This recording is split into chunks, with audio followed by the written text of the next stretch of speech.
Ekindeni mayiero maduong' mar higa 2027 medo kayo, lipode mag lwenje kod ywaruok medo nenore e kaunti ma Bungoma ka tend obila koro ikwayo mondo mi odonjre kendo nyakwe.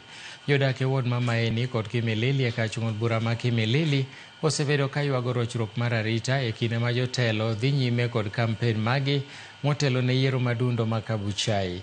Kotelnegi kod Ramadhan Abdulaziz madwaro kom mar ward ma Maeni, jodago wacho ni bang' monjgi kod ji ma pod ok oyangi kendo chielgi kod magina gi kod ira mokalo, ji manotimo monj ma kamago pod ok omaki nyaka sani. Giseyo tend obila ma Kimilili ma giwacho ni odhengore e tich kata kobedo ni lipode osebed kigoyo e alworano.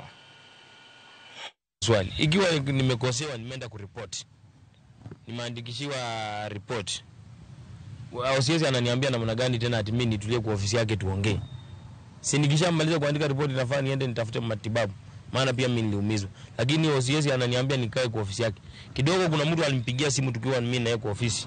Nikisikia akimuuliza huyo jamaa yuko wapi? Akasema tuko naye kwa ofisi. Akasema toka nje kidogo. Alienda akaongea kwa simu kwa muda kama dakika 10. Kurudi ananiambia ati ameambiwa nilete Bungoma. Nilishangaa sana, jamaa aliingia kwa hoteli na maguns wenye najua, na yeye akaniweka kofi, maguns wakanishika wote wakaanza kunipiga. Nimejipata niko hospitali Kimilili.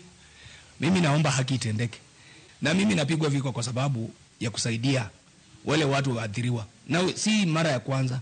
Kuna cases kama 8 ziko. Mimi swali moja tu, ODPP nataka atuambie watu wa Kimilili faili zilienda huko zikarudishwa police station, because kuna more than 8 cases huyu jamaa hajaipelekwa kotini.